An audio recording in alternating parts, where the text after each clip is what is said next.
এই গল্পটি তাদের জন্য যারা এখনো ভাবে ভূত বলে কিছু নেই, কিন্তু একবার যদি পুরনো জমিদার বাড়িটার ভেতরে ঢুকো তবে তুমি নিজেই উত্তর পেয়ে যাবে।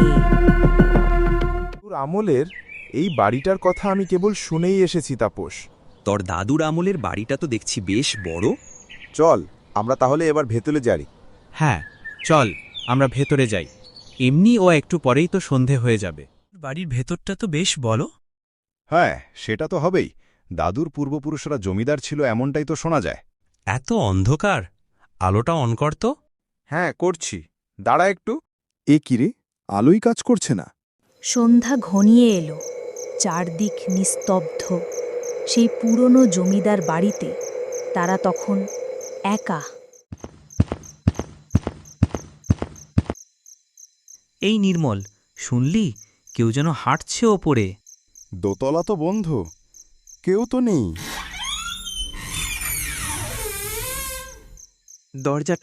দরজাটা বন্ধ হয়ে গেল।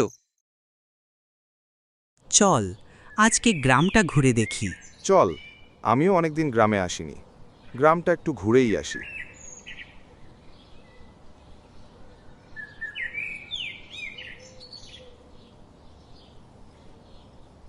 তোমরা ওই বাড়িতে রাত কাটিয়েছ? ওই বাড়ি ভালো না রে বাবা।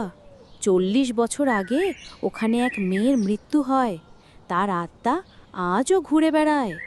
কি বলছেন, আত্মা এখনো আছে মানে?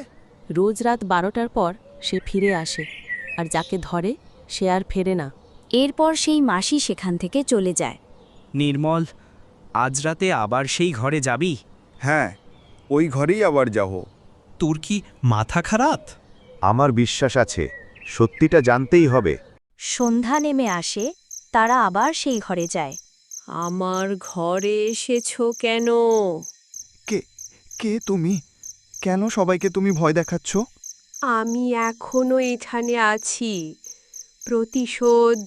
প্রতিশোধ চাই। সেই রাতের পর থেকে নির্মল আর তাপসের কাউকেই দেখা যায়নি। শুধু মাঝে মাঝে পুরনো জমিদার বাড়ি থেকে এক নারীর কান্নার শব্দ ভেসে আসে।